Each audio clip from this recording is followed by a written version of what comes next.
জুদা হয়ে যায়, দুনিয়ার মোহে পড়ে মানুষ আল্লাহ থেকে জুদা হয়ে যায়, দুনিয়ার মোহে পড়ে মানুষ আল্লাহ থেকে জুদা হয়। কতদিন? আল্লাহর কোরআন বলতেছে হাত্তা যুরতুমুল মাকাবির, কবর পর্যন্ত, কবর কবর কবর কবর। ভাই আমার খুব মনোযোগ দিবেন।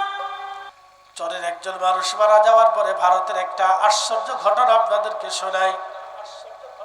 চরের একজন মুসলমান মারা যাওয়ার পরে কিছু চর অঞ্চলের মানুষ তাকে নিয়ে আসছে নদীর ডাঙ্গায় এনে নদীর কিনারাতে, অর্থাৎ শহরি এলাকায় নিয়ে আসার পরে তারা লাশ নিয়ে বসে আছে। কিভাবে দাফন কাফন করতে হয়, জানাজা দিতে হয় তারা জানে না, কিন্তু কি করবে, বসে আছে। এমন সময় দেখে এক ভদ্রলোক, মুখে অল্প কিছু দাড়ি দেখা যায়, একটা সাইকেল চালিয়ে যাচ্ছে। ব্রিটিশ আমলে একটা সাইকেল যার ছিল, মানুষ তাকে খুব সম্মান করতো যে তার একটা সাইকেল আছে, ধনী ব্যক্তি। ওই মুসলমানরা ওই ভদ্রলোককে ডাক দিয়ে বলল, আপনি একটু দাঁড়ান, আপনার সাথে আমাদের কিছু কথা আছে। বলে কি কথা? প্রথম নাম্বার, আপনি কি মুসলমান? জবাব দিল, হ্যাঁ আমি মুসলমান। মুসলমান, কিন্তু আমরা মুসলমান, আমাদের এক মুসলমান ভাই মারা গেছে। এই লোকটা মারা গেছে, জানাজা কেমনে দিতে হয়, কাফন কেমনে পড়াইতে হয়, আমি কিছুই জানি না। আমরা মুসলমান, শিক্ষা দীক্ষা থেকে বঞ্চিত। আপনি তো শিক্ষিত মানুষ, তার জানাজা করান, একটু কাফন দাফনের ব্যবস্থা করে দেন।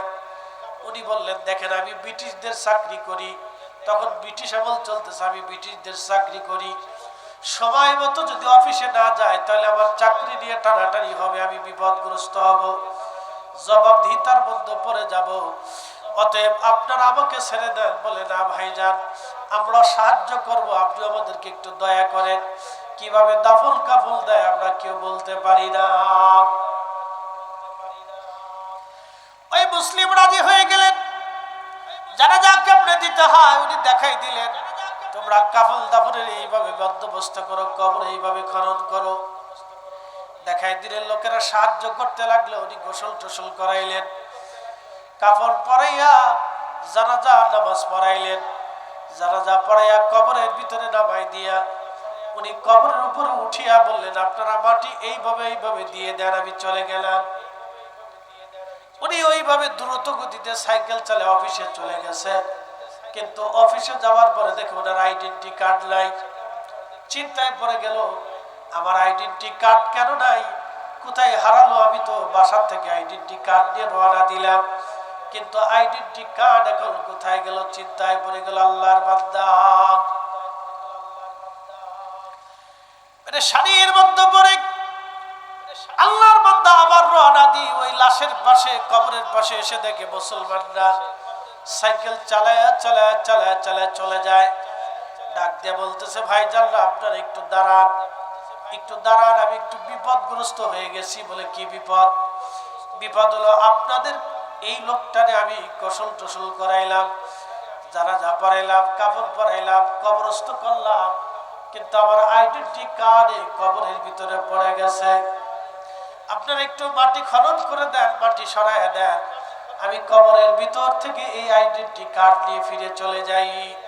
লোকেরা বলল, দেখেন ভাই, মাসলা মাসাল তো আমাদের কিছু জানা নাই, কারণ আমরা মূর্খ সূর্খ মানুষ, আমরা লেখাপড়াহীন, আমরা একেবারেই লেখাপড়া থেকে বঞ্চিত, আমরা একবারে চরের মানুষ, আমরা শিক্ষা দীক্ষা থেকে বঞ্চিত। আপনি কিভাবে কবর থেকে মাটি সরাবেন? আপনি সরাই দেন, আপনি ব্যবস্থা করেন। লোকটা পড়ছে মহাবিপদে। উনি মাটি সরাইয়া, বাস সরাইয়া, মাথার কাছে উনি দাঁড়াইয়া আল্লাহর বান্দাকে কবরে নামাইছিলেন।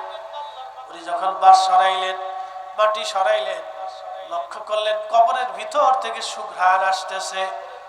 উনি কবরের ভিতরে মাথা দিয়ে তাকিয়ে দেখলেন কবরের ভিতরে আল্লাহর বেহেশতের ফুলের বাগানে পরিণত হয়ে গেছে। না না হয় না, আরো জোরে বলেন আল্লাহু আকবার, আরো জোরে বলেন। কোরআন থেকে বলতেছি, আরো জোরে বলেন আল্লাহু আকবার। কখনো তোমাকে যদি ভুলি, হেদায়েতের আলো জেনে দিও কাছে তুলি, কখনো তোমাকে যদি ভুলি, হেদায়েতের আলো জেনে দিও কাছে তুলি, ঠাই দিও প্রিয়তম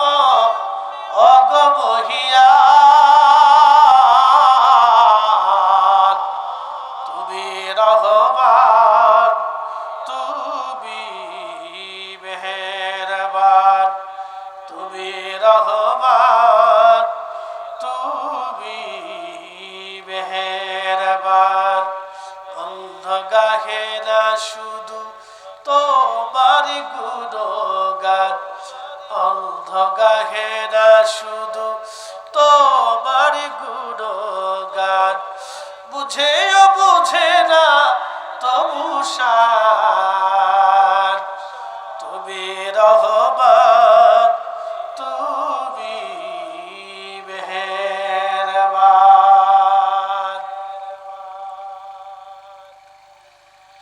আল্লাহর বান্দার কবর বেহেশতের বাগান হয়ে গেছে। প্রশ্ন রাখবেন, হুজুর কি করে হয়? আল্লাহর কোরআনে আল্লাহ বলতেছেন, ইয়া আইয়াতুহান নাফসুল মুতমাইন্নাতু ইরজিই ইলা রাব্বিকি রাদিয়াতাম মারদিয়া ফাদখুলি ফি ইবাদি ওয়াদখুলি জান্নাতি।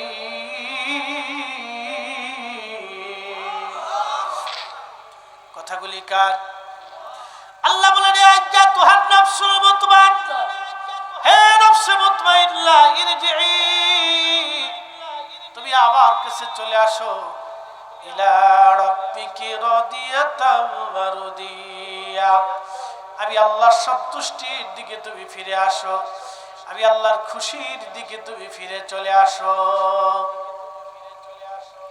ফাদখুলি ফি ইবাদি ওয়াদখুলি জান্নাতি, তুমি এমন একটা জান্নাতের মধ্যে চলে আসো যে জান্নাতে আমার ইবাদত গুজারি বান্দারা যে জান্নাতের ভিতরে থাকে, আমার পেয়ারা বান্দারা যে জান্নাতে আছে, তুমি সেই জান্নাতের মধ্যে চলে আসো। হে আমার বান্দা, সেই জান্নাতের মধ্যে তুমি চলে আসো। আল্লাহ নবী বললেন, আল কবরু রাউযাতুম মিন রিয়াজিল জান্নাহ, আল্লাহ কারো কারো কবর জান্নাতের বাগান আল্লাহ বানায় দেয়। বলে কেন? নফসে মুতমাইন্নার অধিকারী যদি হতে পারেন। প্রশ্ন রাখবেন, হুজুর নফসে মুতমাইন্না কাকে বলা হয়? নফসে মুতমাইন্না হলো প্রশান্ত আত্মা, যে আত্মা আল্লাহর আইন মেনেছিল, যে আত্মা রাসূলের তরিকা মেনেছিল, যে আত্মা আল্লাহর আইন মেনেছিল, যে আত্মা নবীর তরিকা মেনেছিল, এই আত্মা হলো নফসে মুতমাইন্না। একটু ভালো করে শুনে যান, আপনাদের সামনে ওয়াজ করে কে? আমি। বলেন তো, আমার কি বডি ওয়াজ করে না আত্মা ওয়াজ করে? বুঝে যান, ওয়াজ কিন্তু বডি করে না। কারণ যদি আত্মা না থাকে তো চোখের পাওয়ার নেই, চোখ যদি না থাকে আত্মা থাকলেও জিন্দা। দুই হাত নাই, দুই পা নাই, দুই চোখ নাই, দুই কান নাই, কিন্তু আত্মা থাকলে জিন্দা। আর আত্মাই যদি না থাকে তাহলে চোখ দিয়ে, কান দিয়ে, হাত দিয়ে, পা দিয়ে কোনো ফায়দা নেই। এই জন্য আত্মা হচ্ছে মানুষের জীবনের সবচেয়ে মূল্যবান সম্পদ। এটাকে বলা হয় নফস, রূহ। খুব মনোযোগ দিবেন। এই আত্মার সম্পর্কে আল্লাহ রাব্বুল আলামিন বললেন, হে প্রশান্ত আত্মা, তুমি আমার কাছে আসো। আল্লাহ নবী বলেন, বান্দারে, মানুষ যখন মারা যায় তার দুইটা হালত হয়। এক নম্বর হালত, ওই বান্দা মারা যাওয়ার সময় যদি নেককার হয়, তাহলে আল্লাহ নবী বললেন, মার কোলের মধ্যে একটা বাচ্চা যেমনে ঘুমায়, আল্লাহর বান্দা মৃত্যু গ্রহণ করার সময় ওইভাবে নেককার বান্দারা মারা যায়। আর যদি আল্লাহর বান্দা বদকার হয়, নবীজি বললেন, তখন একটা উট একবার চামড়া ছিলাইলে জিদ্দা হালতে যদি চামড়া ছিলানো হয়, একবার চামড়া ছিলাইলেন, আবার চামড়া হলো, আবার চামড়া ছিলাইলেন, আবার চামড়া হলো, আবার চামড়া ছিলাইলেন, আবার চামড়া হলো। 100 বার জবাই বিহীন একটা উটকে চামড়া ছিলাইলে যত কষ্ট হয়, একবার 100 বার চামড়া বিহীন, 100 বার জবাই বিহীন একটা উটকে চামড়া ছিলাইলে যতবার কষ্ট হয়, যতটুকু ব্যথা হয়, যতটুকু যন্ত্রণা হয়, আল্লাহ নবী বলেন উম্মত তার চেয়ে বেশি কষ্ট আল্লাহ রাব্বুল আলামিন বদকার ওই খারাপ মানুষের মৃত্যুর সময়ের থেকে বেশি কষ্ট হয়। ও আদম রে,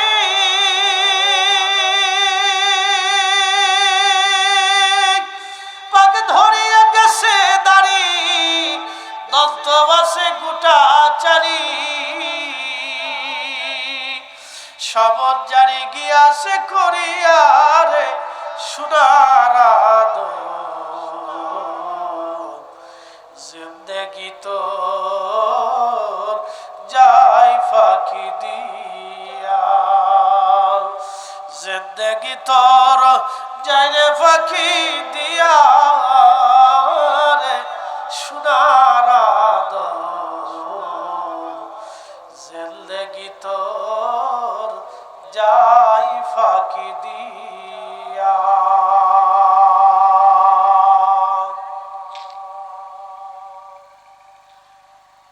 কবর থেকে সুগন্ধ আসতে লাগলো, সারা অঞ্চলে সুগন্ধ ছড়িয়ে গেল।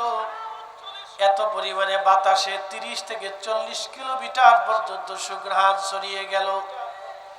এত সুঘ্রাণ ছড়াইলো, আল্লাহু আকবার। কৈখলাবাসী ভালো করে সরে যাবেন, কৈখালীবাসী ভালো করে সরে যাবেন। এত পরিমাণে সুঘ্রাণ ছড়িয়ে গেল, হিন্দু মুসলমান সবাই তার কবরটা দেখার জন্য আসতে লাগলো। দেখি তার কবরে কি হয়েছে। হাজার হাজার মুসলমান এসে দেখলো তার কবর থেকে সুঘ্রাণ আসে এবং কবরের ভিতরে ফুলের বাগানে পরিণত হয়েছে। একবার আওয়াজ তুলে বলা যাবে আল্লাহু আকবার।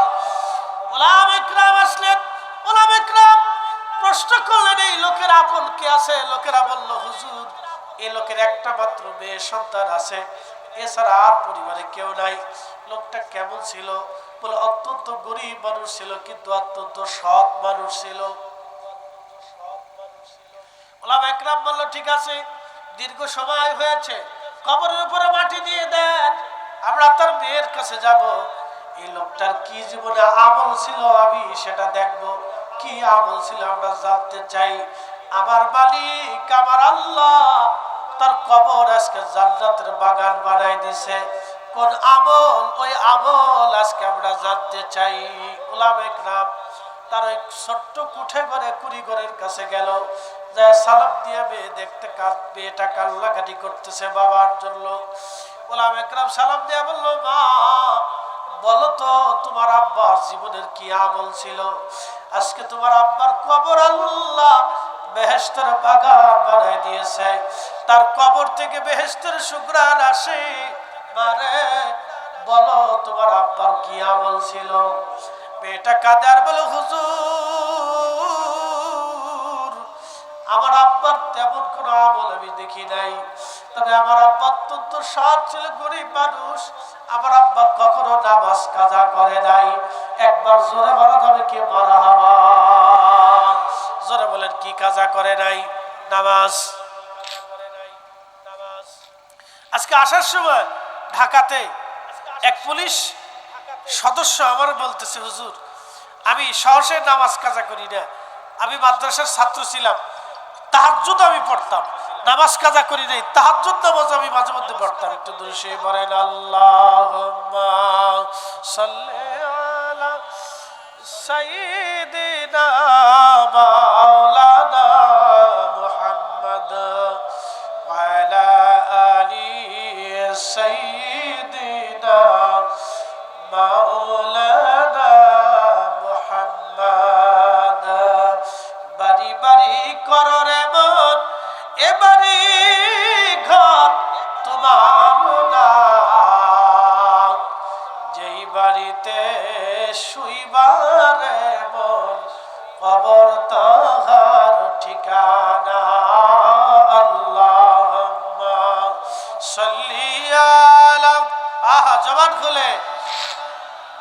মাওলানা মুহাম্মদ ওয়া আলা আলি সাইয়্যিদিনা শাফিঈনা মুহাম্মদ। আচ্ছা, দুরূদ শরীফ ভালো লাগে কি লাগে না? লাগেনি? তাহলে একসাথে জোরে বলেন তো আল্লাহু আকবার। দুরূদ শরীফ কেন পড়ায়, কেন পড়ে একটু বুঝে যান। যেহেতু কবরের আলোচনা আসছে এবং কবরের সাথে কোরআনের আলোচনা আসতেছে, খুব মনোযোগ দেন। আপনারা যে ছেলেদেরকে কোরআন শিখাচ্ছেন কি দাম আপনাদেরকে বুঝাই। দুরূদ শরীফের একটা ঘটনা হযরত আল্লামা ইমাম শামসুদ্দিন সাখাবী আল কাউলুল বদীর ভিতরে করেছে, কিতাবটা আমার ঘরে আছে। আজ থেকে 600 বছর আগে ইমাম শামসুদ্দিন সাখাবী কিতাবখানা লিখেছেন। এই কিতাবের মধ্যে তিনি লেখেন, আপনারা গোরস্থানে, এখানে গোরস্থান আছে না নাই? বয়স কত হবে? বয়স কত হবে? 100 বছর। আল্লাহু আকবার। যদি 100 বছর হয়ে থাকে তাহলে বলেন তো 100 বছর আগে যারা কবর দিছে তার কবরের পাশে দাঁড়ানোর মতো কয়জন আছে? যদি না থাকে তাহলে বাকি 100 বছর পরে আমাদের হালত কি হবে? থাকবে কিছু? তাহলে এবার একটু চিন্তা করে নেন। যদি এই চিন্তায় থাকে তাহলে অন্যের সম্পদ মারার চিন্তা মাথার থেকে সরাইতে হবে, অন্যের ক্ষতির চিন্তা মাথার থেকে সরাইতে হবে। বাংলাদেশে হাজার হাজার ভাই আছে, বোনের জমি আজও পর্যন্ত বুঝাই দেয় নাই। আস্তে করকে জোরে বলেন। হাজার হাজার মুসলমান আছে, বোনের জমি বুঝাই দেয় না। বোনে আইসে কয় ভাই দিবি না, ডিস দিবি না, ডিস ডিস বলতে বলতে 30 বছর শেষ। কয়দিন আগে ফেসবুকে দেখলাম এক বোনে চিঠি লিখে গেছে, আমার 2 ভাইরে আমার জানাজার পাশে আসতে দিবা না, আমার কবরের পাশে দাঁড়াইতে দিবা না। ওই 2 ভাই বোনের ঠকায় মাইনে দিয়ে খাইছে। অনেক ভাই এটাও আছে যে বাবা মরার আগে সুন্দর করে সিগনেচার করিয়া নিজের নামে সব জমি নিয়ে যায়, ভাইদের নামে দেয় না। আস্তে কথা আসেনি? তাহলে বুঝেন তো এরা কয় নম্বর মুসলমান? তো ভাইয়ের হক মেরে দিয়ে কেউ যদি নামাজে যায় তাহলে নামাজের কি দাম আছে বলে? ভাইয়ের হক মেরে দিয়ে কেউ যদি রোজা করে তাহলে রোজার দাম কি আছে বলে? কোনো দাম নেই। শামসুদ্দিন সাখাবী রাহমাতুল্লাহ আলাইহি লেখেন, হযরত হাসান বসরি রাহমাতুল্লাহ আলাইহির জামানায় একজন মহিলা, তার একটা ছোট্ট মেয়ে বাচ্চা, যুবতী মেয়েটা মারা গেল। সকালবেলা তিনি জোহরের নামাজের পরে জানাজা হলো, দাফন কাফন করে তিনি হেঁটে হেঁটে আসরের নামাজের পরে হাসান বসরি রাহমাতুল্লাহ আলাইহির হুজরার সামনে দাঁড়ায় কাঁদতেছে। হাসান বসরি রাহমাতুল্লাহ আলাইহি ওই জমানার অনেক বড় আলেম এবং আল্লাহর ওলি ছিল, অনেক বড় বুজুর্গ ছিল হাসান বসরি রাহমাতুল্লাহ আলাইহি। হাসান বসরির জমানা হলো হযরত ইমাম হাসান ইমাম হুসাইন রাদিয়াল্লাহু আনহুমার জমানা। ইমাম হুসাইন যেই দিন কারবালায় শহীদ হয়, হাসান বসরি রাহমাতুল্লাহ আলাইহি ওই সময় তিনি বসরা নগরে 3 দিন পর্যন্ত ওনার শোকে কেঁদেছিলেন। উনি ওই জমানার আলেম, ওই জমানার বুজুর্গ। তাহলে কত বড় বুজুর্গ ছিলেন একটু চিন্তা করেন। হাসান বসরির কাছে মহিলা এসে বলতেছে, মা ও মা, মহিলা এসে বলতেছে, হুজুর আমার মেয়েটা সকালবেলা মারা গেছে, আমি তার জানাজা দাফন কাফন করে আসছি। আল্লাহর পেয়ারা মেহবুব বন্ধু, আপনি দয়া করে বলে দেন আমার মেয়েটা জান্নাতি নাকি জাহান্নামী, বলে দেন। ভালো করে বুঝেন। হাসান বসরি বলতেছে, মা রে, তোমার মেয়ে জান্নাতি নাকি জাহান্নামী আমি কি করে বলবো? তাহলে হুজুর আমি কি করতে পারি? আমি আমার মেয়েটাকে বড্ড ভালোবাসি। আল্লাহর ওলি ডাক দেয়া বলতেছে, ওগো মা, তুমি একটা কাজ করো, তুমি বাড়ি চলে যাও, এশার নামাজ পড়বা। এশার নামাজ পড়ার পরে তুমি 4 রাকাত অতিরিক্ত নফল নামাজ পড়বা। প্রথম রাকাতে সূরা ফাতিহা পড়বা, এরপরে এই সূরা ফাতিহা পড়ার পরে একইভাবে 4 রাকাত নামাজে সূরা তাকাসুর পড়বা। আল্লাহকুমুত তাকাসুর হাত্তা যুরতুম